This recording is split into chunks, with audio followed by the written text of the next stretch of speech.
Hello YouTube world. இன்னைக்கு நம்ம பார்க்க போகிற கான்செப்ட் நேம் வந்து ஐட்டம் பொட்டன்சி. ஸோ இது வந்து one of deep technical concepts in distributed system. இது எங்கெல்லாம் யூஸ் பண்ணுவாங்க அப்படின்னா ஆல்மோஸ்ட் எல்லா டிஸ்ட்ரிபியூட்டட் சிஸ்டம்லையும் யூஸ் பண்ணுவாங்க. But especially payment systems, banking systems, insurance, அப்புறம் வந்து கிரிட்டிக்கல் டேட்டா ப்ராசஸிங் சிஸ்டம்ஸ்லாம் வந்து இதை கண்டிப்பாக யூஸ் பண்ணுவாங்க.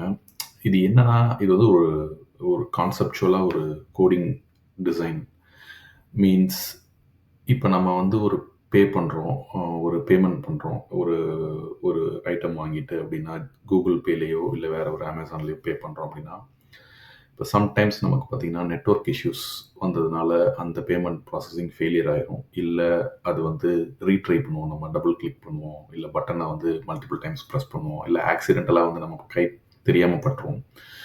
அந்த மாதிரி சுச்சுவேஷன்ஸில் நம்ம எப்படி வந்து அந்த பேமெண்ட்டை வந்து டூப்ளிகேட் இல்லாமல் தடுக்கிறது அப்படின்றத சால்வ் பண்ணுறது தான் item potency. So it's just a way to ensure correctness. அதாவது டேட்டா வந்து கரெக்டாக ஸ்டோர் ஆகுதா, டூப்ளிகேட் டேட்டாவை ஸ்டோர் பண்ணாமல் பார்த்துக்கிறது தான் இந்த இந்த இந்த கான்செப்ட் ஐட்டம் பொட்டன்சிங்கிறது. இது இது வந்து டீப் டெக்னிக்கல் கான்செப்ட்ஸ். கண்டிப்பாக எல்லாருமே தெரிஞ்சுக்க வேண்டியது, especially for junior engineers R freshers. அவங்களாம் வந்து இந்த கான்செப்ட் தெரிஞ்சுக்கிறது ரொம்ப நல்லது. இப்போ நான் இதை டயக்ராமேட்டிக்கலாக எக்ஸ்பிளைன் பண்ண ட்ரை பண்ணுறேன். ஸோ லெட்ஸ் சே நம்மள்ட்ட வந்து ஒரு கிளைண்ட் இருக்குன்னு வச்சுக்குவோம். கிளைண்ட் மீன்ஸ் ஒரு யூஐ ஆப் ஆர் ஒரு மொபைல் ஆப் அந்த மாதிரி வச்சுக்கோங்க. இப்போ இந்த கிளைண்ட் வந்துட்டு டைரெக்டாக ஒரு ஏபிஐ ஹிட் பண்ணுறாரு. Okay, let's say this API is payments API. இப்போ ஏபிஐ ஹிட் பண்ணும்போது என்ன ஆகும்னா, யூஸ்வலாக நமக்கு இங்கேருந்து கால்ஸ் வந்து இங்கே போகும். கரெக்டாக கால் போயிட்டு இந்த ஏபிஐ வந்து let's say it queries a backend. Okay, this is database. அப்புறம் இங்கேருந்து வர டேட்டாபேஸ் கால்ஸ் வந்து என்ன ஆகும்னா, இங்கேருந்து போய் எடுத்துட்டு மறுபடியும் இங்கேருந்து நம்ம இன்னொரு ஃப்ளோ வழியாக it will either return to this or this, ஏதோ ஒரு வழியாக பார்த்தீங்கன்னா ரிட்டர்ன் பண்ணி நமக்கு டேட்டா வந்துடும். Okay, this looks good for one single call. Okay, இப்போ இதே கிளைண்ட்டு இன்னொரு கால் மேக் பண்ணுறாருன்னு வச்சுக்கோமே, இன்னொரு ஏபிஐ ரெக்வஸ்ட் மேக் பண்ணுறாருன்னு வச்சுக்கோமே, யூசர் ஆக்ஷன். ஸோ அந்த ஏபிஐ கால் வந்து வேலிடாக இருந்துச்சுன்னா ஓகே, ரெண்டாவது வந்து இதே மாதிரி ஒரு ஃப்ளோ நடக்கும். But what about the same API call? அதாவது இந்த ரெக்வஸ்ட்டே பார்த்தீங்கன்னா டபுள் கிளிக் ஆகியோ இல்லை நெட்வொர்க் ஃபெயிலியர் ஆகியோ ரீட்ரை ஆகிட்டே இருக்குது அப்படின்னா என்ன ஆகும்னா, அகைன் அண்ட் அகைன் நம்மளுக்கு வந்து ரெஸ்பான்ஸ் மட்டும் பார்த்தீங்கன்னா டேட்டாபேஸ்லேருந்து போயிட்டே இருக்கும். கரெக்டாக லெட்ஸ் சே இது வந்து ஒரு 3 ரீட்ரை ஆயிருக்குன்னு வச்சுக்கோமே. ஒரே ஒரு ரெக்வஸ்ட் தான், ஆனால் நமக்கு பார்த்தீங்கன்னா மல்டிபிள் ரீட்ரைஸ் நடந்துட்டு இருக்கீங்க. ஸோ இப்படி இருக்கும் flow. What it means is, ஒரே ஒரு ரெக்வஸ்ட் தான் நீங்கள் அனுப்பிச்சிருக்கீங்க. பட் ஆனால் அந்த ஒரு ரெக்வஸ்ட் வந்து ஏதோ ஒரு காரணத்தினால டூப்ளிகேட் ஆகிட்டே இருக்குது சிஸ்டத்துக்குள்ளே. அதனால பார்த்தீங்கன்னா மல்டிபிள் ரெஸ்பான்சஸ் வருது. இது தப்பான சினாரியோ. ஸோ இந்த மாதிரி சுச்சுவேஷன்ஸ் வந்து இப்போ ஒரு சோஷியல் மீடியா அப்ளிகேஷனில் நடந்தால் இது ஓகே. பட் ஒரு பேமெண்ட்ஸ் அப்ளிகேஷனில், ஒரு அமேசான் ஆர்டர் அப்ளிகேஷன்லாம் இருந்துச்சுன்னா இது ரொம்ப தப்பான மணியை கிரெடிட் பண்ணிடும், இல்லை டெபிட் பண்ணிடும், அந்த மாதிரி ப்ராப்ளம் வரும். ஸோ அதுக்காக தான் நம்ம வந்து ஐட்டம் பொட்டன்சி யூஸ் பண்ணுவோம். அது எப்படின்னா, லெட்ஸ் சே இது இங்கே இருக்குன்னு வச்சுக்குவோம் டேட்டாபேஸ். ஓகே, ஏபிஐ நடுவில் இருக்குன்னு வச்சுக்குவோம். இப்போ நம்ம இந்த டேட்டாபேஸ்க்கு கால் பண்ணுறதுக்கு முன்னாடி இன்னும் ஒரு சின்ன சிஸ்டம், அதான் ரெடிஸ் கேஷ். ரெடிஸ் தான் மோஸ்ட்லி யூஸ் பண்ணுவாங்க ஐட்டம் பொட்டன்சிக்கு. ஓகே, ஸோ இந்த ஃபஸ்ட் ஏபிஐ கால் வந்த உடனே நம்ம என்ன பண்ணுவோம்னா, இங்கேருந்து ரெட்டிஸ்க்கு கால் பண்ணி பார்ப்போம். ரெட்டிஸ்க்கு கால் பண்ணிவிட்டு அதுக்கப்புறம் தான் ரெட்டிஸ்லேருந்து இங்கே போகும். இது ஏன் இப்படி ஒரு ரவுண்ட் ட்ரிப் நம்ம வைக்கிறோம் அப்படின்னா, இந்த கிளைண்ட் நமக்கு சென்ட் பண்ணும்போதே பார்த்தீங்கன்னா இங்கே ஒரு கீ சென்ட் பண்ணுவார். அந்த கீ வந்து பார்த்தீங்கன்னா idempotency key. Okay, let's say அந்த கீ வந்துட்டு இந்த கேஸில் வந்து ஏபிசின்னு வச்சுக்கோமே.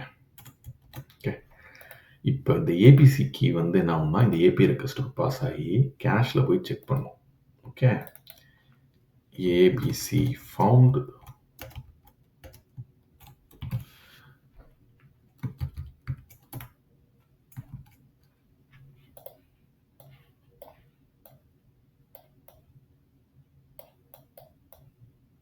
ஓகே, ஏபிசி ஃபவுண்ட் அப்படின்னா நமக்கு இமீடியட்டாக பார்த்தீங்கன்னா கேஷே வந்து ரெஸ்பான்ஸ் ரிட்டர்ன் பண்ணிடும்.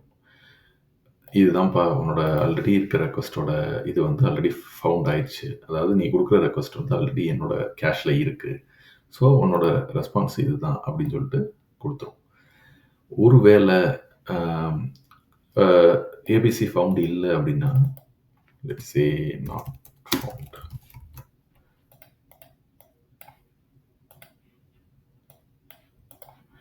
சின்னதாக கேட்குறேன், ஈஸியாக இருக்கும். நாட் ஃபவுண்ட்னா தான் இந்த ஃப்ளோ. ஓகே, ஸோ ஏபிசி ஃபவுண்ட்னா இந்த ஃப்ளோ, நாட் ஃபவுண்ட்னா இந்த ஃப்ளோ.